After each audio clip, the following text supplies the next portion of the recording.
सबसे बड़ी editing mistake ये है कि क्लाइंट से सही से टाइम ना मांगना भाई। जानते हो क्लाइंट को लगता है 7 मिनट लगेगा, इसे भी कर निपटा दो। मैं कह रहा 7 मिनट हो जाए कितने में। नेक्स्ट मिस्टेक कोर्स खरीदना इसका वो तुमको पता है। नाम ले लो भाई। और इमोशनल है बट रोना मत। कभी भी कोई भी क्लाइंट के साथ दिल मत लगाना भाई। इमोशनली मेरे को अभी तक इसका समझ नहीं आ रहा भाई, ऐसा क्या कनेक्ट हुए थे तुम उससे? तुम वही हो ना जिसकी डेडलाइन कल थी और आज प्रोजेक्ट चालू करा है। इतनी बुरी हालत किसकी है भाई? दीपक है भाई, ये दीपक। ये दीपक है। अरे रिलेटेबल था, मुझे लगा भाई मेरे को पॉइंट आउट कर दिया। मैं अगर मेरी ऐसी सिचुएशन हो जाए ना, मैं तो खाई से पूछ जाऊं, मेरे को मरना चाहिए। अरे एक सेकंड मेरे लिए सबसे बड़ी मुसीबत है टाइमलाइन। वो मेरे से इसलिए नहीं मैनेज होती क्योंकि वो मेरा पीसी है दुश्मन। For the audience PC specs बता दो एक बार। अरे देखो तुम लोग मुझे फंसाना चाह रहे हो भाई। i5 14th Gen RTX और RTX इंडियन एडिटर पैसा नहीं कमा पा रहे हैं। व्हाइट कलर का तुमने टी शर्ट पहना है, उसके ऊपर व्हाइट कलर के तुमने टेक्स्ट लगा दिए, दिखाई नहीं देगा। फिर उसको बचाने के लिए शैडो दे देते हैं, वो भी इतना गंदा। Yellow subtitle, black stroke, black shadow, और वो इतना गंदा लगता था भाई मेरे को। मैं तो कहता हूँ भाई एडिटिंग कंपलसरी कर दो। सारे सीखेंगे, सारे एडिटर बनो नहीं सीखो, बनना ना बनना तुम्हारे पे।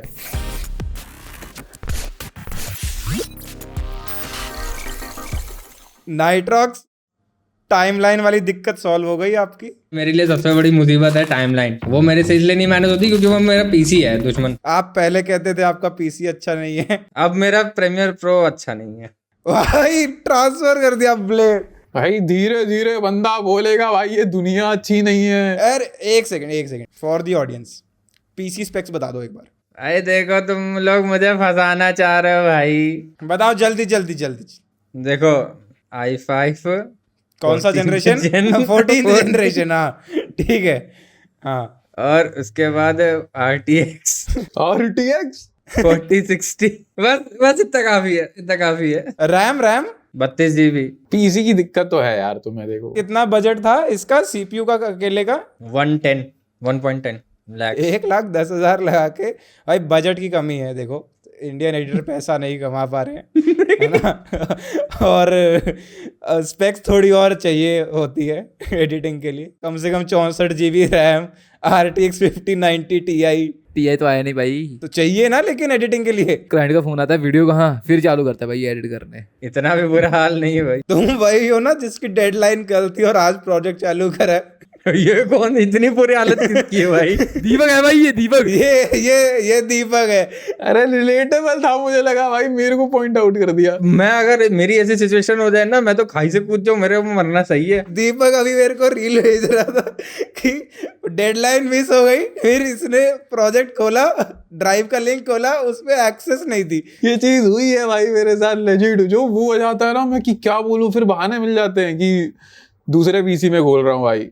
ओहो ये बढ़िया है। अरे मुझे ये चीज बताओ कि एक साउंड इफेक्ट्स को लेके सबसे बड़ा पॉइंट रहता है कि जब तुमने मेरे को एक बार बताया था कि हम कोई वीडियो बनाते हैं, डॉक्यूमेंट्री वीडियोस बना रहे हैं या कुछ बना रहे हैं, तो एसएफएक्स उसकी थीम के बेसिस पे बनाना बहुत, मतलब वीडियो को बहुत अच्छा वो देता है, फॉर्म देता है।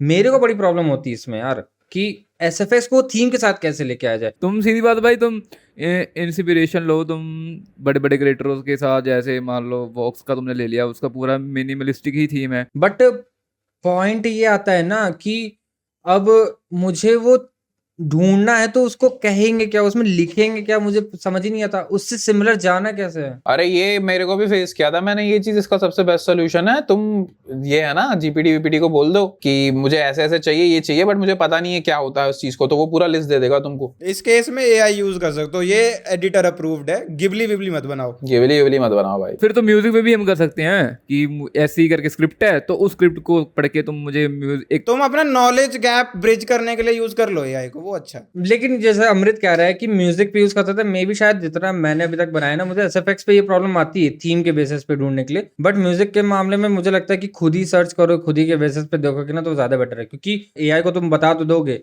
कि वीडियो ऐसे सी है, इस टॉपिक पे है, तो वो टेक्निकल बेसिस पे आंसर देगा। बट किस इमोशंस के साथ और किस एक्सप्लेनेशन के साथ वो वीडियो चल रही है, उस बेसिस पे तुमको वैसा म्यूजिक के रिदम्स बनाने पड़ेंगे ना, अपर डाउन्स में। म्यूजिक के लिए तो तुम्हें भाई इंस्पिरेशन ले लेकर ग्रो ही करना पड़ेगा अपना जो टेस्ट है ना उस चीजों में। सबसे पहले तो ऑडियो को लेके सीरियस होना पड़ेगा, मतलब मेरे को लगता है कि अपने इंडियन कम्युनिटी के अंदर स्पेशली लोग ऑडियो को लेके इतना खास सीरियस है नहीं, टाइम ही नहीं लगाना चाहते उस पर। कि पूरी वीडियो रेडी हो गई, बाद में एसएफएक्स करके डाल दो बस। म्यूजिक एंड साउंड इफेक्ट भाई साइलेंस गेम चेंजर है भाई, तुम्हारी एड को जान भर देगा भाई वो। Doom scrolling on mute has made us forget how powerful sound really is. Pretty visuals grab your attention, but it's sound that keeps you hooked.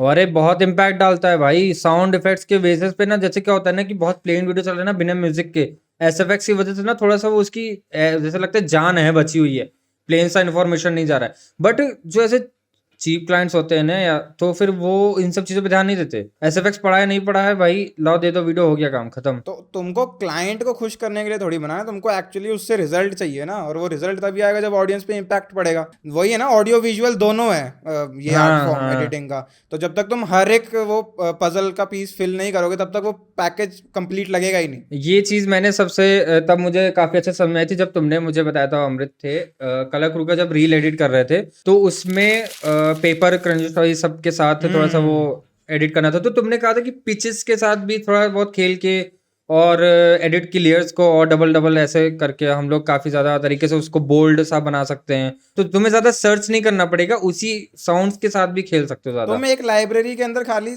Download करके रख लो, मान लो 50 साउंड इफेक्ट्स हो गए। अब उस 50 की तुम पिच सोचो, 0 से लेके 100 तक तुम पिच कितनी चेंज कर सकते हो, और -100 तक लेके जा सकते हो। तो एक ही साउंड के तुम्हारे पास 200 वेरिएशंस हो गए सॉर्ट ऑफ। तो उसको तुम बहुत अच्छे से यूज कर सकते हो। जैसे अब तुमको राइजर लेके जाना है तो पिच धीरे धीरे हाई हाई हाई हाई करते जाओ।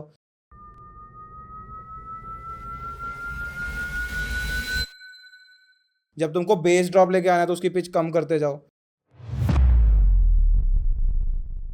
और लेयर करो साउंड इफेक्ट्स को। मतलब जितना ऐसे अगर अकेला एक आया कोई ग्राफिक आया स्क्रीन पे, उसका खाली क्लिक एसएफएक्स आ गया, तो क्लिक के साथ साथ हल्का सा एक वुश डाल दो, उससे पहले हल्का सा एक राइजर डाल दो, और उसके बाद हल्का सा एक बेस ड्रॉप डाल दो। 4 लेयर बन गई और वो एक अभी बहुत मस्त बन गया। बहुत मजा आता है भाई लेयरिंग में। तुम्हारा ये चीज जानते हो, साथ में साउंड इफेक्ट को वो एक डिटेल सा देता है। वो डिटेल बहुत अच्छे से, मतलब इम्पैक्टफुल लगता है काफी ज्यादा वो नॉर्मल साउंड इफेक्ट के मुकाबले। साउंड इफेक्ट में एक चीज़ और है, जैसे ये मतलब काफ़ी उसके बाद आई थी जब हमने बहुत सारे कंटेंट पीसेस बना लिए और खासकर रील्स बना ली ना, क्योंकि रील्स ज़्यादातर लोग कंज्यूम कर रहे हैं फ़ोन पे। अभी उसके अंदर मैं पहले क्या करता था, मेरे को बेस ज़्यादा पसंद था तो मैं बेस वाले साउंड इफेक्ट ज़्यादा यूज़ करता था। बट जितने भी फ़ोन के ऑडियो ड्राइवर्स हैं वो छोटे हैं, तो वो बेस प्रोड्यूस ही नहीं कर सकते। तो मेरा साउंड डिजाइन सुनता ही नहीं था किसी को ऑडियंस के अंदर। तब जब उसके ऊपर ऑडियंस फीडबैक आया कि इसके अंदर साउंड डिज़ाइन नहीं हो रखा, तब मेरे को वो क्लिक करा कि मैं एक काम करता हूँ, अगर फ़ोन के अंदर बेस नहीं सुन रहा, हाईस ज़्यादा अच्छे से सुनते हैं, तो मैं अपने साउंड डिज़ाइन में वही चीज़ इंप्लीमेंट करूँ। तो आपको अपनी ऑडियंस को समझना पड़ेगा कि वो किस डिवाइस पे आपका कंटेंट कंज्यूम कर रही है। सारे लोग सिनेमा हॉल में जाके नहीं देखेंगे ना एक यूट्यूब वीडियो को, तो फ़ोन के हिसाब से उसको एडजस्ट करना पड़ेगा। क्योंकि यार देखो एक चीज़ तो है, जैसे शॉर्ट फिल्म्स होगी या फिर बड़ी फिल्में होगी या डॉक्यूमेंट्रीज होगी, उसमें तो चलो साउंड इफेक्ट का हमको ध्यान तो रखना ही होता है। रील्स में तो चलो इतना ध्यान नहीं है, उसमें तो वॉश हो गया या स्विश हो गया या क्लिक साउंड हो गए, वही चलकर काम बन जाता है कोई भी ग्राफिक है। रील्स में यही चेंज आया कि तुमको फ़ोन पे देखना है तो तुमको थोड़े ज़्यादा over the top effects use करने ही पड़ेंगे, उसमें सटल नहीं हो सकते। ऑडियंस की वॉल्यूम ही नहीं है उतनी, रील की ऑडियंस आधी वॉल्यूम पे सुन रही है रील को। हमने कौन से उसमें बात करा था ये साउंड डिजाइन के बारे में? साउंड डिज़ाइन का, हाँ, फर्स्ट एपिसोड में जो टेक डाउन हो गया था। अरे हम लोग पे रिएक्ट एपिसोड पे शोले पे बात की थे। अब सोचो, अब वो शोले फिल्म है, अब विदाउट साउंड इफेक्ट के कैसे लगेगी वो? तुमको एनवायरनमेंट ही नहीं फील होगा। हाँ, वो फील इन होगा एनवायरनमेंट। तो इसलिए साउंड इफेक्ट बहुत जरूरी है। एक बार ट्यूटोरियल देखो तुम यूट्यूब के ऊपर की साउंड इफेक्ट कैसे काम करते हैं, या फिर उसके साथ एक्सपेरिमेंट करके ना बहुत बढ़िया चीज आपकी मतलब प्रोड्यूस हो सकता है। कौन साउंड वाले कुछ सोर्सेज डाल देना। वैसे कॉक्स की कोई मैंने वीडियो देखी थी ना, लाइक पर्सनली जो उसको फॉलो करता रहेगा, तुम्हें पता है कि वो जिस तरीके से साउंड डिजाइन करता है, म्यूजिक करता है, बिकॉज उसका लाइक पापा ही वो थे म्यूजिक कंपोजर है कुछ है, तो उनको हेल्प करते हैं उस चीज में। तो उसने खुद बोला था कि इंस्पिरेशन के लिए तुम मूवीज देख सकते हो, हर चीज के लिए। तुम्हें टाइपोग्राफी का वो चाहिए, तुम्हें यूट्यूब की नीड नहीं है। यूट्यूब में कॉज सारी चीजें हैं वो सेकंड हैंड है, फर्स्ट हैंड हर चीज में यही है, मूवीज ही है। तो सबसे बेस्ट एग्जांपल मूवीज ही है अगर तुम्हें इंस्पिरेशन लेनी है ना इन सारी चीजों से साउंड डिजाइन के लिए। यूट्यूब भी तो एक तरीके का पालिका बाजार है ना इसका। ये सब चीज़ ना एक तरह की कॉपी होकर बनी है। ये तुमने कोई वीडियो देखी होगी, तुमने उससे भी देखा, अरे मेरी तो मैंने वीडियो देखी है, ये तो कॉपी हुई पड़ी है। सभी इंस्पिरेशन जो वीडियोस है वो एक तरह की कॉपी हो के अपना थोड़ा मिक्स मैच देख के तो वो थोड़ा यूनिक सा बन जाता है। बट सबसे बड़ा लास्ट में एक मेजर पॉइंट ये है कि जब भी साउंड इफेक्ट्स करो तो थोड़ा वो सिंक देखना ज़्यादा अच्छे से हो एलिमेंट्स के साथ। अगर ज़रा सा भी डीसिंक रहेगा वो इम्पैक्ट ही नहीं डालेगा जल्दी जल्दी में करोगे तो। डीसिंक और साथ में थीम का, जैसे तुम कह रहे थे ना कि ऐसा ना हो कि एक तरफ तुम बड़े बड़े वुशीज और ये सब लेके आ रहे हो और दूसरी तरफ छोटे छोटे क्लिक्स और ये सब आ रहे हैं, या फिर पेपर रिप वगैरह आ रहा है। मतलब एक थीम होनी चाहिए कि वो साउंड इफेक्ट डिजिटल है या वो रियल है, ऑर्गेनिक है या फिर सिनेमैटिक है, मूवी वाले राइजर्स की तरह। एक थीम में उसको रखोगे और टेस्टफुली यूज करोगे तभी वो अच्छा बनेगा। ऐसा नहीं कि सारे साउंड इफेक्ट्स ही डाल दिए, उसमें बीबी की वाइन्स के भी साउंड इफेक्ट डाल दिए। अरे वही मैंने कहा ना कि मेरा सबसे बड़ा मेन प्रॉब्लम यही था। मतलब वही बात है यार कि वीडियो के हिसाब से आपको मतलब साउंड इफेक्ट लगाने चाहिए। जैसे तारक मेहता का उल्टा चश्मा है, उसमें हम थोड़े फनी एलिमेंट्स वाले साउंड इफेक्ट है तो वो पूरा ओवरऑल फनी लगता है। Sorry sorry uncle. अरे सॉरी, मुझे क्यों सॉरी बोल रहा है, मैंने क्या किया? ठीक है, तो मूवीज में क्या होता है, मूवीज में थोड़े राइजर्स हो गए, हिट्स हो गए, सिनेमैटिक थोड़ी फील देते हैं वो। ड्यून का वो देखा तुमने? ड्यून का साउंड डिज़ाइन भी बहुत मस्त है। वो सैंड वॉर्म निकल के आता है, वो रंबल जो पूरा सुनता है। इनके काम देखो, बिहाइंड द सीन्स देख लो ना इनके डून्स वालों की, कितना मतलब डिटेल तरीके से वो हर एक पे खुद काम करते हैं। जैसे एक इंजीनियरिंग होती है ना म्यूजिक पे करो, वो प्रॉपर साउंड इफेक्ट्स के साथ भी वो इंजीनियरिंग करते हैं पूरी उसको लेके। उनके क्रेडिट्स में देखोगे लास्ट में साउंड इंजीनियरिंग के क्रेडिट्स होते हैं, साउंड इंजीनियर होते हैं। अरे तुमने वो वाली वीडियो देखी? कई आर्टिस्ट तो अपने साउंड डिजाइन बनाते हैं, जैसे जंगलों में कई जगह होते हैं तो वो लगा लेते हैं, पूरे इन्वायरमेंट का साउंड वो कैप्चर कर लेते होते हैं। फॉली आर्टिस्ट होते हैं ना वो। अरे हाँ यार, बहुत सारे ये रहते हैं। जैसे इसका भी था, मेरे को न्यू कॉन्सेप्ट ही पता चला था। जॉनी हैरिस है, उसके पास म्यूजिक कंपोजर है, वो पूरी वीडियोस के म्यूजिक खुद ही कंपोज करता है स्क्रिप्ट बनने के बाद। वो क्या क्रेजी चीज है भाई। वही है कि तुम जब लेवल अप करना चाहते हो तो लास्ट में जाके हर चीज ओरिजिनलिटी पे आती है। अभी तुम सोच रहे हो कि रिसोर्सेज मिल जाए, कुछ ऐसा हो जाए, रिसोर्सेज तुम्हारे हाथ में है। फोन का माइक ऑन करो और यहाँ पे टेबल पे जो भी तुमको स्विच वगैरह सब करने हैं खुद से रिकॉर्ड कर सकते हो। कई इंडिया क्रिएटर्स की एनिमेशन की कोई थी गेम, कोई फुटेज सी थी, उसने ऐसे ही हाथ वैसे करके कुछ ऐसे कर लिया, कोई कांच मार दिया तो वो उसने पूरा सीन ही ऐसे करके बना दिया। पूरे साउंड इफेक्ट ऐसे लग रहा है कैसे पूरे इन्वायरमेंट में उसके हुए पड़े है कैप्चर। मेरे को भाई एक बार वो बनाना था, मैंने किया थी ये चीज। वो नहीं था जो बाद में तुमने बताया था, फिशिंग रॉड वाला एसएफएक्स होता है।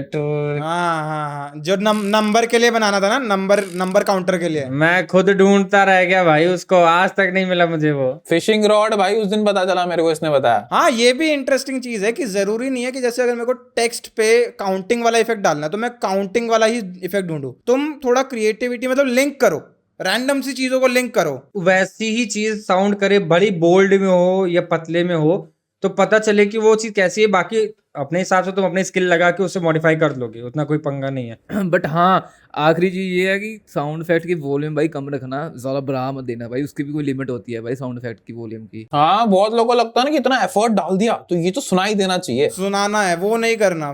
तू ज्यादा रखते हैं भाई, मैच कर देते हैं म्यूजिक के लेवल को। मैं तो यही फॉलो करता हूँ कि अपना सारा साउंड डिजाइन करके ना, दोनों ट्रैक्स की, तीनों ट्रैक्स जितने साउंड डिजाइन हो रखा है उनकी ट्रैक्स की वॉल्यूम 4-5 डेसिबल गिरा दो, क्योंकि करते करते लगता है कि यही साउंड सुनानी है। But at the end sound design complement करना चाहिए तुम्हारे वॉइस ओवर को एंड म्यूजिक को, ना कि ये होना चाहिए कि साउंड डिजाइन ही मेन थीम है तुम्हारी वीडियो की। लास्टली मैं ये कहना चाहूंगा कि अगर तुम वीडियो की थीम बना के रखते हो, टेक में है या मिनिमल सी है, तो तुम्हें एसएफएक्स में भी काफी कम मतलब मेहनत करनी पड़ेगी।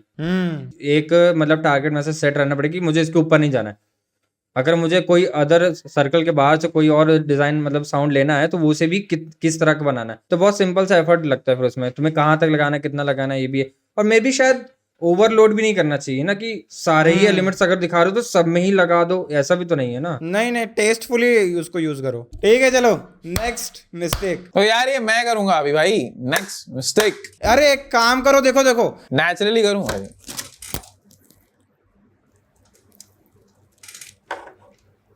कुछ नहीं हुआ। देखो, मैं कह रहा था कि हम दोनों करते हैं नेक्स्ट मिस्टेक, नेक्स्ट मेरा लेना, मिस्टेक तुम्हारा लेना। ठीक है? हाँ, ठीक है। नेक्स्ट मिस्टेक, कोर्स खरीदना। किसका वो तुमको पता है? नाम ले लो भाई, ईशान शर्मा। और सही भाई साहब, भाई देखो, एक्चुअली में मतलब on a serious note, courses के ऊपर बहुत हेवीली रिलाय करते हैं अभी भी, मतलब 90% एडिटर्स। मुझे नहीं लगता था भाई। नहीं करते हैं, बहुत करते हैं। जिस मर्जी न्यू बिगिनर को पकड़ो, वो यही सोचेगा कि कोई मेरे को जो ऑलरेडी पहुंच गया है ना, वो सिखा दे सब कुछ, और वैसा नहीं हो सकता, पॉसिबल ही नहीं है। हम भी फ्यूचर में जाके कलागुरु का कोई कोर्स लॉन्च करें, तो उससे ये मत एक्सपेक्ट करो कि तुम हमारे जैसी एडिटिंग 1 महीने में, 2 महीने में, 3 महीने में सीख जाओगे। अगर कोई कोर्स लॉन्च कर भी रहा और एक्चुअली में उसके अंदर अच्छा सिखाता है, स्कैम या MLM करने के बजाय, तब भी वो सब कुछ नहीं सिखा सकता, वो तुमको खुद ही सीखना पड़ेगा। टेक्निकलिटीज तो कोई भी सिखा देगा भाई, वो तो तुम्हें ट्यूटोरियल्स में भी पता चल जाएंगे। हाँ, मेरा मेन पॉइंट यही होता है, जो बंदा कोर्स खरीद रहा है 40 50 हज़ार के, और वो रिकॉर्डेड लेक्चर्स हैं, ऐसा भी नहीं कोई लाइव बंदा बैठ के तुमको सिखा रहा है। नहीं यार, कई लाइव भी होते हैं, कई बढ़िया कोर्सेज भी हैं जो लाइव दिखाते हैं। कोर्सेज में तुम्हें अगर वो सिखाए कि पोर्टफोलियो कैसे बनता है, कि क्लाइंट एक्विजिशन कैसे करते हैं, क्लाइंट कैसे लेकर आते हैं, अगर तुमको अच्छा सिखाता है तो फिर तुम्हारे लिए बहुत बढ़िया कोर्स है भाई वो। मेन तो तुम्हारा पर्सनल एक्सपीरियंस उसी से होता है ना, कि तुम लैक करोगे, फिर उस चीज को सीखोगे, फिर इंप्रूव करोगे, तो वो एक तुम्हारी लर्निंग हो जाती है। तुम जहां जा रहे हो वो तुम्हें बस सिखा रहे, तुम घर पे आके बैठ गए उस चीज को, ना तुम प्रैक्टिस करोगे ना क्या करोगे, तुम्हें पता है कि वो चीज तुम्हें आती है, तुम जब ट्राई करने जाओगे तुम्हें कुछ नहीं आएगा, तुमने कुछ सीखा ही नहीं। कि ये भी देखो ना, हमारे पिछले पुराने जो भी लेटेस्ट पॉडकास्ट है उसके नीचे कमेंट आया कि भाई आप AVTV का कोर्स एक बार देखो, रिव्यू करो। यही एक इशू पता है मेरे को एक्चुअली ना, ऑडियंस से ज़्यादा जो कोर्स मेकर्स हैं उनसे भी एक दिक्कत है कि वो इस तरीके से मार्केट करते हैं कोर्स को कि ये कोर्स सीखा और सीधा बंदे का कोर्स पास आउट करने के बाद 1 लाख की नौकरी। नहीं होता, नहीं होगा भाई, नहीं हो सकता भाई। और वो चीज़ सारे मार्केट कर रहे हैं क्योंकि इसके ऊपर कोई रिस्ट्रिक्शन नहीं है। स्कूल वाले वो चीज़ नहीं बोल सकते क्योंकि गवर्नमेंट ने रिस्ट्रिक्शन लगा रखे। तुम ये नहीं बोल सकते 12वीं करके तुमको सीधा ये बना देंगे इंजीनियर, बट कोर्स के ऊपर किसी ने रिस्ट्रिक्शन नहीं लगाई हुई। तो जो बंदा जो मन में आ रहा है वो बोल रहा है। पिछली बार भी शायद से हमने उस टाइम पे वो बहुत चल रहा था ना, जो वो कहता था आपको मैं वीडियो एडिटिंग सिखाऊंगा और ये करूंगा, मेरा कोर्स पहले 50,000 का था, अभी 40,000, अभी 200 रुपये में दे रहा हूँ। वो बहुत फेमस है। कहाँ गया बंदा? कुछ नहीं पता। उसके स्टूडेंट्स कहाँ गए? कुछ नहीं पता। ये सोचो अगर किसी का जो मतलब सिर्फ कंप्यूटर चलाना जानता है, उसने कोर्स सीखा और उसको कोर्स पसंद नहीं आया, तो उसको तो यही लगेगा ना कि ये फील्ड ही कैसी सी है, मेरे को समझ ही नहीं आई, और वो ट्राई नहीं करेगा बाद में जाके। तुमने लिटरली एक आर्टिस्ट को मार ही दिया वहाँ पे पूरा, जस्ट कॉज वो टूल नहीं सीख पा रहा ढंग से। और ये है भी नहीं यार, एडिटिंग एक स्टेप बाय स्टेप प्रोसेस तो है भी नहीं। तुम क्या सिखा दोगे? तुम मैक्सिमम प्रीमियर प्रो सिखा सकते हो, 5 दिन का काम है इंटरफेस के साथ यूज टू होना। उसके बाद वो बंदा जब खुद रीले बनाएगा तभी वो समझेगा ना यार। वही है कि कोर्सेज तुम्हें मतलब टूल ही सिखा सकते हैं, पूरी स्किल तो तुमको अपने खुद एक्सपीरियंस करके ही आएगी। और बेटर मेरे ख्याल ये होगा ना कि तुम ऐसा ढूंढो, मतलब सीधा टॉप वाले पे मत जाओ, थोड़े मीडियम नंबर्स वाले अगर क्रिएटर्स पे जाओगे जिनका तुम इंस्पायर करते हो कि ऐसा बनना है, ऐसा एडिट करना है, उनको तुम DM करोगे, मोस्ट लाइकली वो रिप्लाई देंगे और वो अपना पूरा प्रोसेस समझाने को रेडी होंगे तुमको।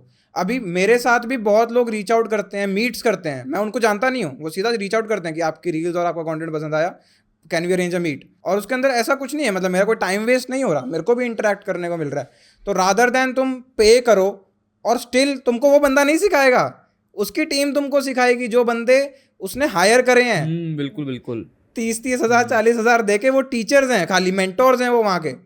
और ऐसे बहुत बड़े स्कैम चलते हैं। तुम सोच सकते हो इंडिया में जो सबसे बड़े कोर्सेज हैं उनमें यही चलता है। और तुम अगर नोटिस करोगे ना तो एक इनविजिबल पाथवे होता ही है कि तुम स्टार्ट करोगे, पीसी लोगे, उसके बाद तुम लाइक यूट्यूब पर सर्च करोगे, तुम्हें बहुत सारे वो स्टार्टिंग में जो आते हैं GFX मेंटर, ये वो सारी चीजें तुम्हें मिल जाएंगी ऑलरेडी। तुम वहां से लर्न करके खुद का पहला प्रोजेक्ट बनाओगे, फिर तुम्हें स्किलशेयर के बारे में पता चलेगा, वहां से उसको तुम जुगाड़ लोगे फ्री में, उसके थोड़े बहुत देख लोगे। तो एक इनविजिबल पाथवे है जिसको तुम फॉलो करके अपने आप सीख जाओगे। तो तुम्हें एक ऑर्गेनाइज्ड ये कोर्सेज वगैरह खरीदने की नीड ही नहीं है। तुम वो शॉर्टकट लेने के चक्कर में ना एक्चुअली में अपना काम लंबा कर लोगे, बिकॉज तुमको 4 महीने बाद आएगा कुछ नहीं और तुमको लगेगा तुमको सब आता है। जब तुम पहले 5 क्लाइंट के साथ काम करोगे ना, वो तुमको हम्बल करेंगे फिर। या तो तुम वही कर सकते हो जैसा हम बोलते आ रहे हैं कि खुद का कंटेंट बनाना शुरू करो, उससे ज़्यादा अच्छे से सीखोगे। खुद का कंटेंट बनाओ, क्लाइंट्स के लिए इनिशियली कम प्राइसेस में काम करके देखो, वो है सारा लैडर है वो। ऐसा क्या खुद का कंटेंट बनाने के बाद क्या बंदा ऐसा पोर्टफोलियो में से यूज कर सकता है प्रेजेंट करने के लिए क्लाइंट को? जाहिर सी बात है, कर सकता है यूज। हाँ तो फिर बढ़िया है यार। फिर तुम कैसे हायर हुए थे? 1-to-1 में नाइट्रॉक्स? हाँ यार, पर्सनल कंटेंट को भाई हम अपने पोर्टफोलियो में भी ऐड कर ही सकते हैं। जैसे दीपक का तुम वीडियोस देख लो, वो शॉर्ट फिल्म्स या अपनी एडिट करता है, शूट करता है, तो उसने अपने पोर्टफोलियो पे भी ऐड की हुई है कि ऐसे करके है। कल को कोई शॉर्ट फिल्म वाला कोई क्लाइंट आएगा तो वो फिर उसकी कंटेंट देखेगा तो फिर उसको रीच आउट करेगा, तो फिर उसे एडिट कराएगा। मैंने जहाँ भी इंटरव्यू दिए हैं, जो भी किया है, जैसे वो नहीं था मैं हॉकी का खिलाड़ी था, मेरी एक टांग नकली है, मैं सबको वैसे ही बोला हाँ भाई मेरे भाई सिनेमेटोग्राफर है, मैं उसके एडिट करता था। मेरे को नेपोटिज्म में ले लो, प्लीज ले लो। मेरा पोर्टफोलियो ही वही था। एडिटिंग में चलता है नेपोटिज्म, चलता है चलता है भाई। भाई, अमृत है भाई यहाँ पे। अमृत है भाई, ओरिजिनल क्रिएटर भाई, वो बिना नेपोटिज्म के आया है। नॉर्मली जब मैं वीडियोस बनाता हूँ या जैसे क्लाइंट का मैं वीडियो बना रहा हूँ, तो अगर उसकी एक्चुअल जो मेन फुटेज होती है रॉ, भाई उसमें मुझे ग्रेड, एक सिंगल फ्रेम पे ग्रेड वो सब जगह पे प्रॉपर तरीके से अप्लाई करने में प्रॉब्लम होती है। जैसे मतलब फ्रेम्स डिफरेंट है बट ग्रेड सेम रखना है, तो मुझे कलर ग्रेड में बहुत प्रॉब्लम होती है कि सिमिलर कलर ग्रेड एक ही टोन का, बेसिकली अलग अलग बी रोल्स हैं, ए रोल्स हैं, अलग अलग शॉट्स हैं, एक ही लोकेशन का, एक ही मूड का, जैसे बी रोल है, ठीक है, मुझे उस सीन को एक कलर, सिंपल कलर ग्रेड के साथ रखना है, ठीक है। बट अब जैसे होता नहीं कि एट्रीब्यूट्स होते हैं, कॉपी करके पेस्ट कर दिए सब क्लिप में, तो वो तो सिमिलर पड़ गया, लेकिन वो नहीं बैठता वैसे, हमें कहीं ना कहीं उस हिसाब से चेंजेस रखने पड़ते हैं। इसका कोई टेक्निकल वो नहीं है, सॉल्यूशन नहीं है। बिकॉज मैं भी जब वो बना रहा था, याद है तुम्हें, वेस एंडरसन वाली शॉर्ट फिल्म जब बना रहा था मैं, उसमें तो दिमाग खराब हो गया था भाई मेरा कि कैसे करना है। स्टार्टिंग में मुझे लगा था कि हाँ बन जाएगा, सेम कॉपी पेस्ट करना है, बट कहीं कहीं में मैंने वो चीज उससे चेंज करी है, HSL से चेंज करी है, कहीं कहीं में मैंने लिटरली कलर मैट डाल के मास्क कर दिया है सिर्फ वो चीज लाने के लिए। तो वो तो तुम्हें उसके साथ ही करना पड़ेगा, एक जो तुम्हारे आंखों से जो चीजें दिख रही है। फिर मॉनिटर बढ़िया होना चाहिए फिर। हाँ मॉनिटर अच्छा होना चाहिए भाई। कलर अभी दीपक का मॉनिटर कैलिब्रेट करवाया मैंने, इस बंदे को ब्लैक नहीं दिखता ढंग से, इसको ग्रे, ये सोचता था कि ये पेड़ जो है इसके पीछे ब्लैक है, ये कलर ग्रेड करता था और अच्छा करता था, पता नहीं कैसे। विजन है भाई, विजन भी नहीं है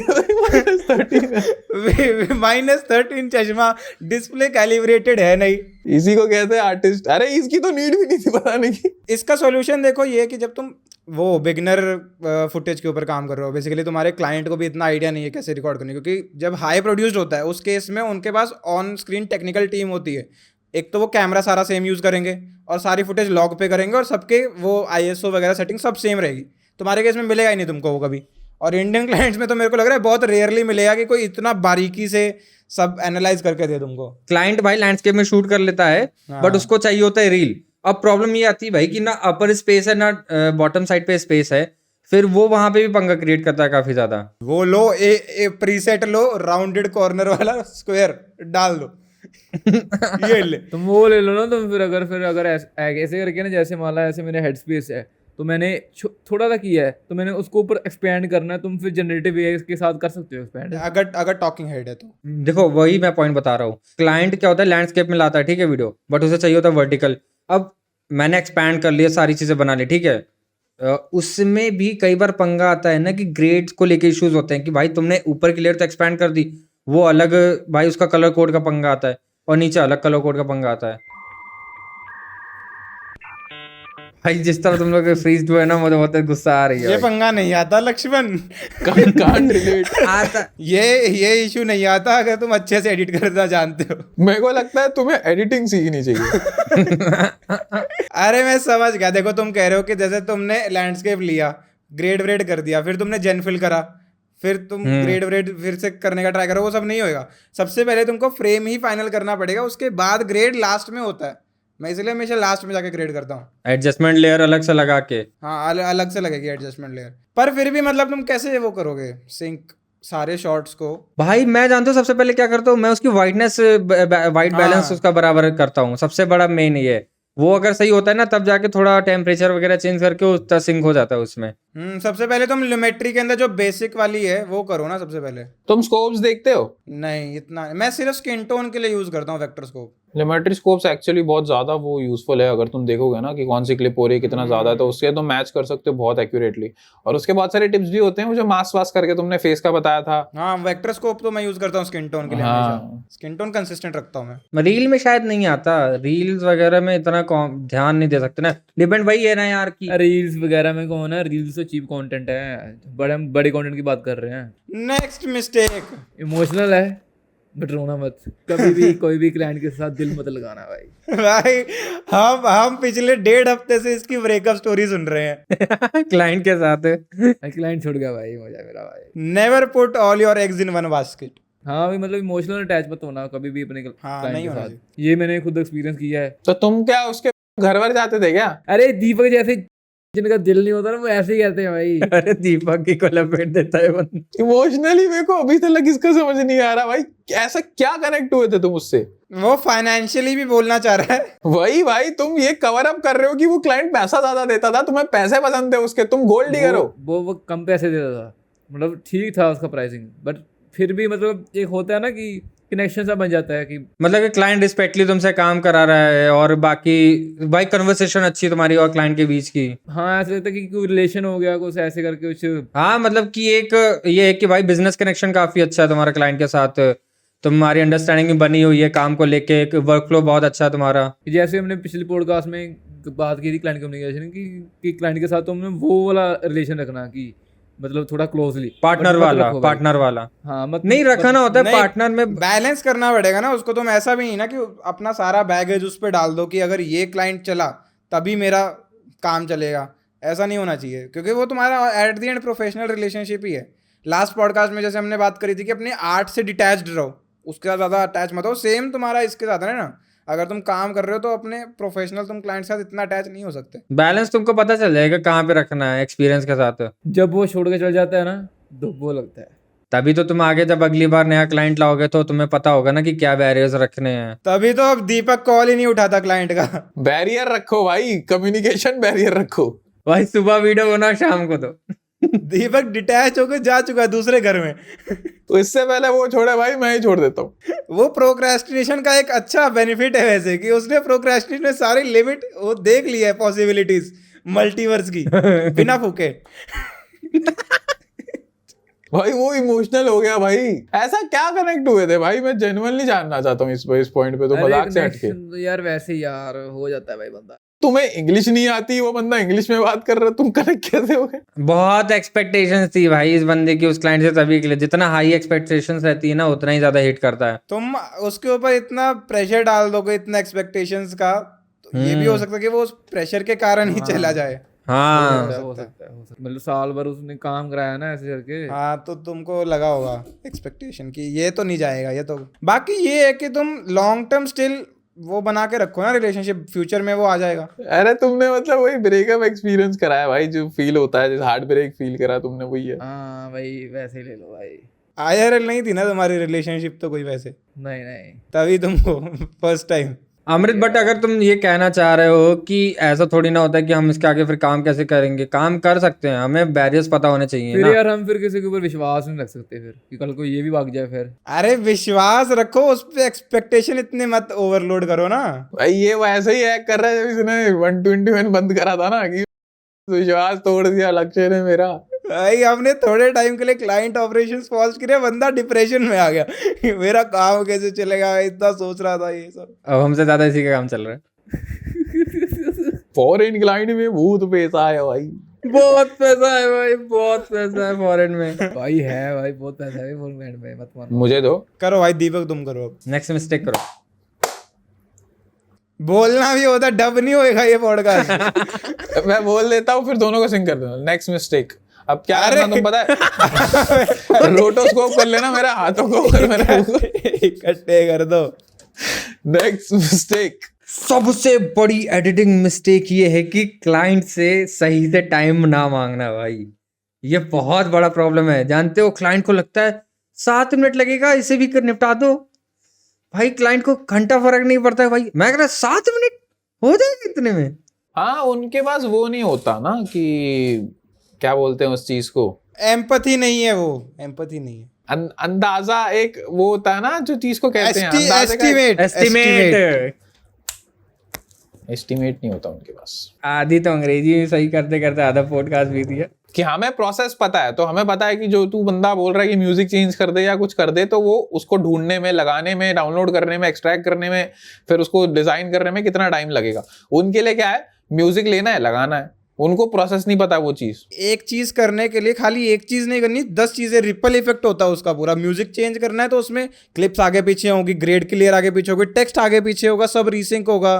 तो ये सब उनको नहीं पता है, वो बताना पड़ेगा। सारा फ्लो खराब हो जाएगा जो पहले म्यूजिक का था, जो वीडियो के साथ मैच हो रहा था। अरे म्यूजिक का साथ भी चलो होता है, वो मैं मानता हूँ, बट अगर क्लाइंट कह दिया कि यार ये टेक्स्ट बॉक्स हटा दो, ठीक है, कि 2 टेक्स्ट बॉक्स हैं, एक हटा दो और एक जो दूसरा वाला आ रहा है उसको रहने दो, तो भाई उस टेक्स्ट बॉक्स 1 to B जो जा रहा है वो ट्रांजिशन मैंने दिया उसको कि वो 1 से B जा रहा है। अब भाई उसने कहा पहले हटा दो, तो B को वैसे उस हिसाब से करना पड़ेगा ना, फिर सोचना पड़ता है साइकोलॉजी के साथ कि इसे बेटर दिखे ये, तो उसे वैसे बनाना पड़ेगा।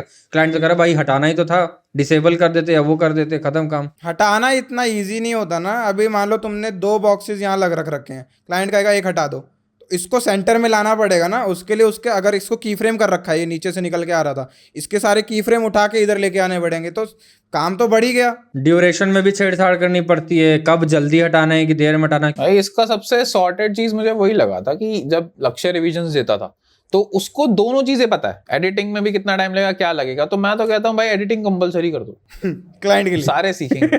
सारे एडिटर बनो, नहीं सीखो, बनना ना बनना तुम्हारे पे। एक काम, जैसे क्लाइंट का कॉन्ट्रैक्ट बनता है ना, उसमें सबसे पहली लाइन स्टार्टिंग में बोल्ड में करके डाल दो, take this course before applying for my services. Ishan Sharma भाई। एक ये पॉइंट तब भी आता है ना कि क्लाइंट ने कहा कि भाई मुझे एआई इमेजेस चाहिए, कि बहुत ज्यादा एफर्ट मत लगाओ, बस एआई इमेजेस लगा दो, ये जल्दी जल्दी काम हो जाएगा। एआई इमेजेस को भाई प्रॉम्प्ट के साथ सिर्फ बनाते बनाते इतना टाइम लग जाता है कि उससे जल्दी तो तुम भाई कोई स्टॉक फुटेज ढूंढ के लगा सकते हो उसमें। ये अभी पर्सनल हो रहा है, ये परसों ये सेम चीज करी है इसने। अरे पॉइंट जानते हो, यहाँ पे ये आता है कि तुम जो एफर्ट लगाते हो, तुम जो क्रिएटिव माइंड लगाते हो ना, तुम्हारा प्रॉम्प्ट इतना क्रिएटिव माइंड खा जाता है भाई कि तुम्हारे आगे वीडियोस में एफर्ट ही नहीं लग सकते वो। तो वो थोड़ा समझ के चलो भाई, खतरा है मतलब इसमें। क्लाइंट कम्युनिकेशन भाई, क्लाइंट कम्युनिकेशन ये वाला जो है ना, पॉडकास्ट देखो भाई हमारे podcast। बात करो भाई, उससे मीट करो कि तुमको आखिर में चाहिए क्या भाई, तुमको वीडियो में। एस्टिमेट टाइम मांगना बहुत जरूरी होता है भाई, सही से। होती है वैसे मोस्ट। जो तुम कई बार पर्सनल ले लोगे ना कि ये मैंने गलती कैसे कर दी, ये कैसे होगा, वो कैसे होगा, अल्टीमेटली वो जस्ट एक मीटिंग से, एक कॉल से सॉल्व हो जाती है।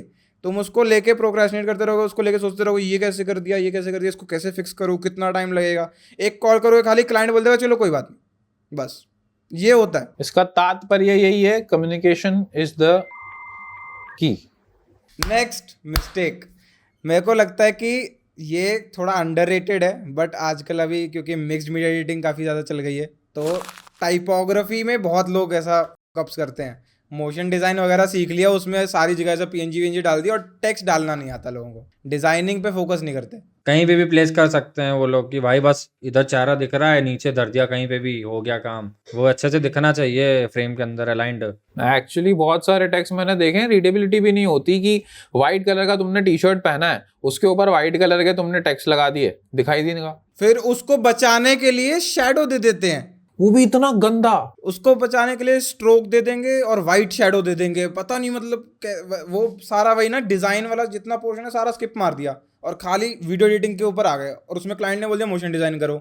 ये अब पंगा पड़ता है, जुगाड़ लगा दिया भाई कि रीडेबल हो जाए बस वो। अच्छा मुझे लगता है कि वाइट टेक्स्ट होते हैं ना, वो ऑलमोस्ट हर फ्रेम में काम आते ही नहीं है। उनके साथ फिर वही सीन रहता है कि भाई तुम्हें ऐसे या तो टेक्स्ट बॉक्स के साथ उसे अप्लाई करो, या तो शैडोज के साथ थोड़ा सा अप्लाई करना पड़ता है। तुम्हारे मेन रोल के ऊपर डिपेंड करता है, ए रोल बी रोल्स के कलर्स के ऊपर डिपेंड करता है ना कि तुम कैसा टेक्स्ट रखोगे। और ये सारी चीज़ें तुम ऐसा नहीं है कि एक ट्यूटोरियल में या एक पॉडकास्ट डिस्कशन में से समझ लोगे, मतलब एक पूरा फील्ड है, टाइपोग्राफी, मोशन डिज़ाइन, तो उसके बेसिक्स सीखने पड़ेंगे। हायरार्की, कॉन्ट्रास्ट, भाई। कलर थ्योरी, ये सारी चीज़ें सीखनी पड़ेगी, तब जाके वो फिगर आउट होगा अच्छे से। सबसे मेजर पॉइंट तो मेरे ख्याल से पहला हायरार्की ही आता है। अगर वो नहीं बनेगी जब तक, तो फ्रेम में तुम उसको डिफरेंट कैसे करोगे अदर चीजों से। कौन सा टेक्स्ट एलिमेंट कहाँ प्लेस कर रहे हो, किसको कितनी अटेंशन देनी है। लोग सारे टेक्स्ट ऐसे बड़े बड़े डाल के छोड़ देते हैं, ऑडियंस के ऊपर डाल दिया, अब तुम देखो किसके ऊपर फोकस करना है। ये बहुत छोटे छोटे एस्पेक्ट है, बट लोग ध्यान नहीं देते, क्योंकि बहुत सारे तो क्लाइंट्स भी ध्यान नहीं देते, बिकॉज उनको तो डिजाइनिंग नॉलेज नहीं है। बट एज एन एडिटर हमें रिस्पॉन्सिबिलिटी है कि हमें कलर कॉन्ट्रास्टिंग लेने हैं, कौन से फॉन्ट कौन से थीम के साथ जा रहा है, वो सारी चीजें चूज करनी है।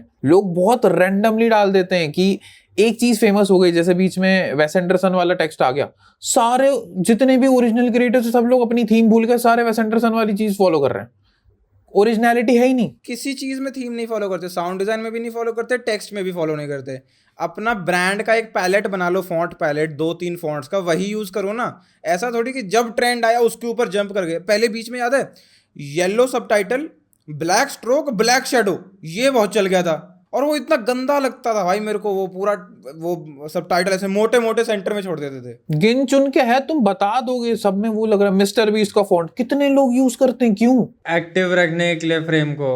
एक्चुअली ना बहुत लोगों को वो ब्रांडिंग नहीं आती। बहुत सारी चीजें तुम कर सकते हो, जबकि भाई फ्रेम्स के साथ टेक्स्ट के साथ, जबकि तुम्हें बहुत सारी चीजें कर सकते हो। अगर मान लो तुम्हारा क्लाइंट कल को ऐसा आया जिससे सिर्फ इन्फॉर्मेशन ही देनी है टेक्स्ट के बेसिस पे, तो तुम उसके साथ फिर कैसे काम करोगे?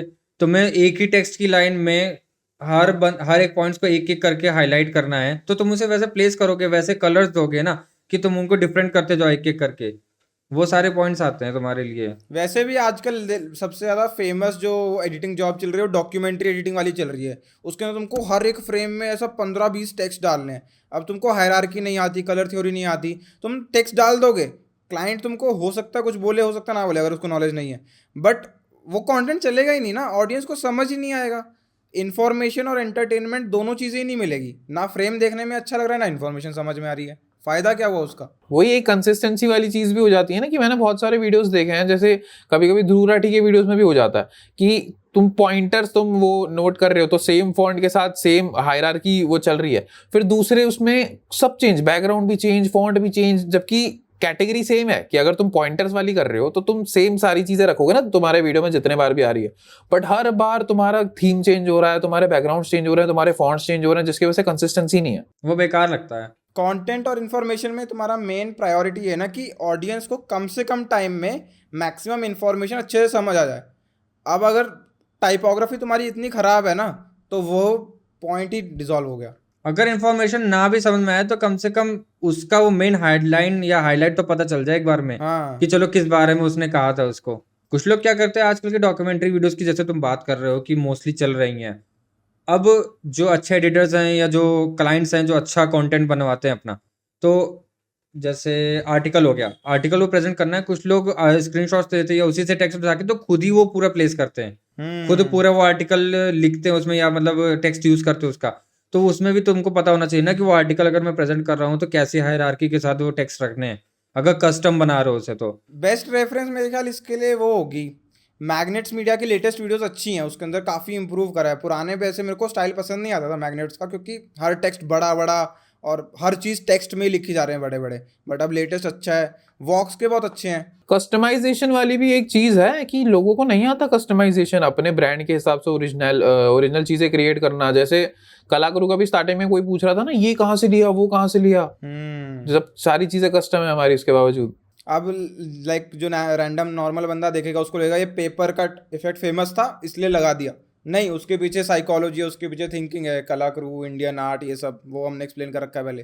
तो वही कि तुम्हारे ब्रांड के ऊपर वो चीज़ फिट होनी चाहिए, एंड देन वो एक्चुअल में तुम जो कंटेंट अभी दिखा रहे हो, जो वीडियो का टाइटल है, वीडियो का कंटेंट है, उससे भी वो लिंक करना चाहिए। अरे लाइव एग्जांपल ये देखो, ये जो इसकी टी शर्ट है दीपक की, खोलो खोलो टी शर्ट खोलो, ऐसे देखो, इसके अंदर जैसे हमें देखते पता चल रहा है, पहले फोकस किस पे करना, न्यूयॉर्क पे, क्योंकि वो बड़ा लिखा है और वो कर्व्ड है और वो ऊपर ऊपर दिख रहा है, और देन छोटा यूएस से, और उसका देखो ऐसा, हाँ, टाइपोग्राफी इसमें भी है, क्रिएट। तो तुम्हारा विजुअली एस्थेटिक भी दिखना चाहिए और इन्फॉर्मेशन भी अच्छे से कन्वे होनी चाहिए, बट करते नहीं है अभी।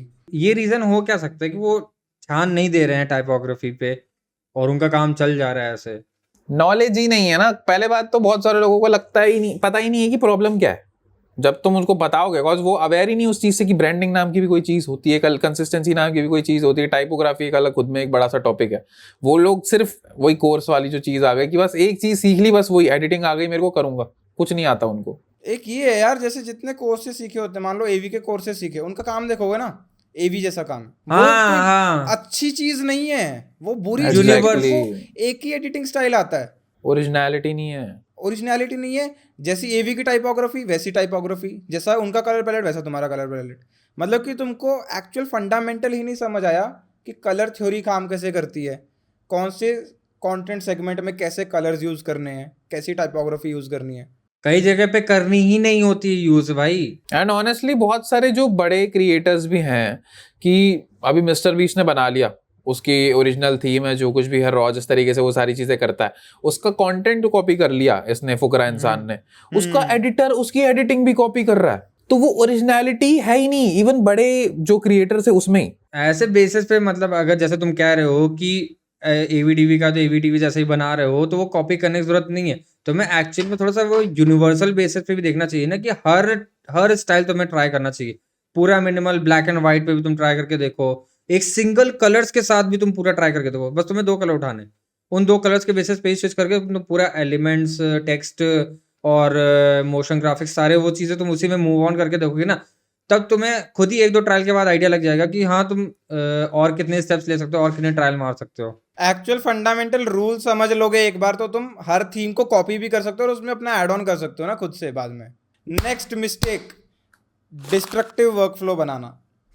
मतलब समझे? वो तो मैंने बताया अभी तुमको पॉइंट बताने से पहले, इसलिए तुम समझे, वैसे नहीं ओए समझे थे। भाई ऐसे नहीं करना होता। मैं जा रहा भाई। बेसिकली जैसे तुम टाइमलाइन पे कोई एक एसेट लिया, कोई एक पीएनजी उठा के ली, उसको भी पूरा एनिमेट करा, सारे की फ्रेम वी फ्रेम डाले, भेज दिया क्लाइंट को भी छोड़ो तुम, मतलब पूरा प्रोजेक्ट बना लिया, 10-15 मिनट की वीडियो बना ली। उसके बाद लास्ट में जाके तुमको लग रहा है कि यार ये इस पीएनजी की जगह मैं पीएनजी चेंज कर सकता हूँ, कोई दूसरा फोटो ले लेता हूँ इसकी जगह। अब वो तुम नहीं कर पा रहे हो क्योंकि तुमने उसी फोटो के ऊपर सारे की फ्रेमिंग करी थी, उसका एक पर्टिकुलर स्केल और साइज था। उसको अगर रिप्लेस करोगे डायरेक्टली, रिप्लेस मीडिया करके, तो वो पूरा सारे frame। एंकर पॉइंट वगैरह सब मिल जाएंगे, की फ्रेम मिल जाएंगे। अगर सारे। उसको तुम ट्राई करते हो कि इसको दूसरी पीएनजी उठा के फिर कॉपी पेस्ट कर दूं की फ्रेम, उसमें भी इश्यूज आ सकते हैं। तो ये मतलब होता है कि जो तुमको एक्सपीरियंस से आता है कि तुम ऑलरेडी तुमने वो कब झेल लिया, अभी जब कोई एक एसेट के साथ ऐसा करा, थ्रू आउट एनिमेशन बना दी और लास्ट में आके बोला क्लाइंट ने चेंज करो, फिर तुमको चेंज करना पड़ा वो पूरा, उस पर 1 दिन एक्स्ट्रा लगा, तब तुम सोचोगे कि मैं इसको कैसे सॉल्व करूँ इस प्रॉब्लम को, कौन सी प्रॉब्लम है एक्चुअली में बहुत बड़ी। फिर तुम उसके वेज ढूंढते हो कि पीएनजी जब तुम डाल रहे हो टाइमलाइन पे, उसको पहले नेस्ट मार दो, फिर उसके ऊपर सारे की फ्रेमिंग करो। सबसे बेस्ट सॉल्यूशन है ये कि नेस्ट कर देना। बहुत फ्रस्ट्रेटिंग हो जाता है बाद में कि पहले ओरिजिनल प्रॉपर्टीज को कॉपी करो, फिर उसको नेस्ट करके फिर नेस्ट की प्रॉपर्टीज कॉपी करो, फिर रिप्लेस करो, साइज वगैरह मैनेज करके, बहुत फ्रस्ट्रेटिंग हो जाता है बाद में। और लाइक तुम पहला डिस्ट्रक्ट तुमने कर दिया ना, उसके बाद जितने भी रिवीजन, जितने भी चेंजेस होने वाले ना, उसके बाद तुम्हें सिर्फ वही प्रॉब्लम सॉल्विंग ही करनी कि अब क्या करूं, अब क्या करूं, अब क्या करूं। इसलिए मेरे लिए तो जब स्टार्टिंग के 5-10 क्लाइंट्स के बाद से मैंने नॉन डिस्ट्रक्टिव वर्कफ्लो अपनाना शुरू कर लिया था कि जितने एसेट्स मेरे को लगता है ना कि ये ज़्यादा एनिमेट होने हैं या इन एसेट्स का स्क्रीन टाइम बहुत ज़्यादा है, उन सबको मैं पहले ही नेस्ट करके रखता हूँ। अभी पॉडकास्ट में देखो, जैसे हमारे सबके इंडिविजुअल फ्रेम्स हैं और हमें पता है कि हमारी कलर ग्रेडिंग के टाइम पे बहुत दिक्कतें आती है हमें, और ऑडियो एनहांसमेंट्स के टाइम पे बहुत हमें चेंजेस और रिविजन्स करने पड़ते हैं। हम क्या करते हैं कि हर एक की इंडिविजुअल क्लिप को पहले ही नेस्ट मार देते हैं, एक जगह कलर ग्रेड चेंज करेंगे, नेक्स्ट के अंदर जाके वो सारी जगह हो जाएगा। अब सोचो अगर ये तुमको मैनुअली करना पड़े पूरे पॉडकास्ट में 1 घंटे के लिए, कहाँ तक भाई एट्रीब्यूट पेस्ट करते रहोगे भाई। नेस्टिंग बहुत चीजों का सोल्यूशन है एक्चुअली। इवन मैं पता है क्या करता हूँ, जैसे कटआउट्स वगैरह करने होते हैं फोटोशॉप से, जैसे पीएनजी वगैरह काटते हो, मेरे को पता है कि मैं एक बार जब रफ कट बना रहा हूँ तो मैं कटआउट्स पे इतना ध्यान नहीं दूंगा, मैं उसको थोड़ा रफ कटआउट करके डाल लूँगा, मोशन ग्राफिक बना लूँगा। देन मैं क्या करता हूँ, पीएसडी लिंक करता हूँ, सीधा पीएसडी को एनिमेट करता हूँ। पीएसडी में जो चीज़ चेंज करूंगा वो डायरेक्ट इधर चेंज हो जाएगी। हाँ वो ही तुम्हारा हो गया ना, डायनेमिक लिंक हो गया ना फोटोशॉप के साथ एक तरह का, कि उसमें चेंज हो गया, उसमें सेव कर दिया और उसमें चला गया, वो उसमें चेंज हो गया वो। हाँ वही तो, मतलब कि अगर तूने पीएचडी में लिटरली अगर तुमने फाइल ही पूरी चेंज कर दी कि भाई एक मैंगो था, मैंगो की जगह तुम्हें एप्पल चाहिए था, तो तुमने उसी मैंगो की फाइल में जाके पीएचडी में एप्पल डाल दिया, तो वो वहां पे भी रिप्लेस हो जाएगा, प्रॉब्लम चीजें खत्म भाई, फिर कोई पंगा ही नहीं है। तो इतना लॉन्ग टर्म विजन तुम्हारे पास होना चाहिए एडिट के टाइम। तुमने एग्जांपल दी एप्पल को मैंगो में कर दिया, जैसे एप्पल का साइज वो है जैसे 160 है, ठीक है, और मैंगो का साइज मान लो डाउनलोड होकर 70 आया, तो उसको 70 को उसको उसके साइज का कर दो, उसको सेव एज कर दो, तो वो तुम्हारा रिप्लेस हो जाएगा, उसमें तुमको स्केलिंग को छेड़ने की जरूरत भी नहीं पड़ेगी। तुम्हारे साथ सबसे बड़ा वो आ जाता है ना कि तुम फुल्ली टेंशन फ्री चल सकते हो फिर उसके बाद, चाहे जितना देर तक तुम करा लो, चाहे जितना आगे करा लो, कोई पंगा नहीं है उसमें। नहीं तो तुम्हें पता है क्या होएगा, जैसे अगर तुम फ्रीलांस क्लाइंट्स का काम कर रहे हो, इवन खुद की वीडियो बना रहे हो, तो तुम हर एलिमेंट को एनिमेट करते टाइम ये तुम्हारे दिमाग में थॉट आएगा बाद में कि अगर इसको छेड़ना पड़ा, इसको पूरा एनिमेट अभी फाइनल कर दूं या फिर इसको रख के रखूं और बाकी का करूं काम पहले, या क्लाइंट से पहले पूछूं कि नहीं पूछूं इसको।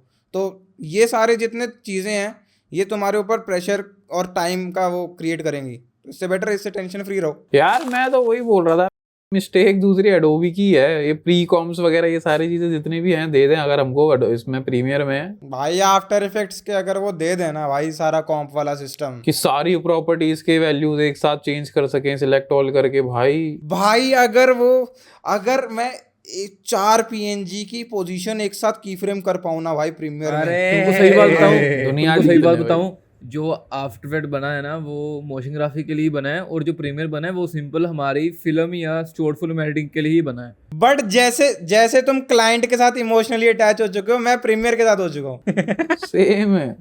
बट हम फोर्सली प्रीमियर में वो हम एडिटिंग करते हैं वैसी वाली आफ्टर इफेक्ट वाली। हाँ हमको करनी आफ्टर इफेक्ट में चाहिए बट हम प्रीमियर में करते हैं, तो हम कहते हैं कि हमको वो वाले फीचर चाहिए, बट वो बना ही फिल्म और मूवीज के लिए है। बहुत जुगाड़ लगाए हैं भाई। हम बहुत जुगाड़ लगाते हैं प्रीमियर के अंदर। हाँ वही तो सीधा सोल्यूशन तो है हम पे कि चले जाना नहीं भाई, यहीं पे सफर करूंगा। अरे वही चीज़ है ना, मतलब इतना कैसे तुम सॉफ्टवेयर बार बार स्विच करोगे। मेरे को 10 मिनट की वीडियो में 30-35 जगह पे ग्राफिक सीक्वेंस चाहिए, और वो ऐसा नहीं है कि पूरा 3D व्रीडी डायनेमिक ये सब करके मैं करूँ। छोटे छोटे सीक्वेंस है, उसमें मेरे को खाली एक प्रॉपर्टी चाहिए कि मेरे को सारी पोजीशन और स्केल में इकट्ठे एडजस्ट कर सकूँ, वो नहीं कर सकता। तुमने फालतू चीजें डाल दी भाई, वो इनहैंस कर दो ऑडियो, यहाँ से सारी चीजें कर दो, AI ले आए तुम क्यों नहीं समझ रहे? तुम अगर डिफरेंशिएट करोगे दोनों सॉफ्टवेयर का, तो आफ्टर इफेक्ट बना ही उसी के लिए है, तो उनको क्या है वो डाल देंगे, उनको कोई दिक्कत नहीं है, वो डाल देंगे। बट दिक्कत ये है कि वो बना फिल्मी या शॉर्ट फिल्म के लिए है, सिंपल बेसिक एडिटिंग के लिए है। अगर तुम प्रीमियर का देखोगे, एसेंशियल ग्राफिक्स क्यों है प्रीमियर प्रो में? क्यों ना बताओ। वो तो सिंपल ग्राफिक करने के लिए है, simple call out essential graphic क्यों है? जो हम आफ्टर इफेक्ट में मोगरेट बने होते हैं, मोशन ग्राफिक फाइल। अरे हंस मत, बात कर दो। मोड बने होते हैं, उसको एक्सपोर्ट करो और प्रीमियर में इंपोर्ट करो, सीधा उसमें करो, तो वो सीधा आफ्टर इफेक्ट का बनाया मोशन ग्राफिक उसमें आ जाता है प्रीमियर में। वो इसीलिए तो बना हुआ है कि काम इजी करने के लिए है, बट मेन मोशन ग्राफिक तो आफ्टर इफेक्ट में बना है। अगर आपको हमारी मिस्टेक्स अच्छी लगी हैं तो हमारी मिस्टेक्स दोहराएं ना दोहराए। और फॉलो करते रहे कला गुरु को। इस पॉडकास्ट में जितनी मिस्टेक्स आएंगी वो सब नाइट्रॉक्स की जिम्मेदारी है। हाँ, कोई भी एब्रप्ट कट दिखा, जंप कट दिखा, इशू आया कुछ भी, टाइम स्टैम्प डाल दीजिए। उसके लिए 977 943 ए भाई नंबर क्या याद है क्या क्या क्या क्या लीक कर दिया भाई। भाई देखो, मैं पहले बता दे रहा हूँ 4 लेयर्स में एडिटिंग होती है, तो अभी तुम हमारी ऑडियंस को एडिटिंग सिखाओगे हैं? हाँ, तुम क्या समझ रहे हो? वो खुद नहीं मिस्टेक कर सकते अपने खुद की, हैं? तुम उनको मिस्टेक करना सिखाओगे। हाँ। मत कर लाला, मत कर। चलो भाई ठीक है, हो गया, बाय बाय।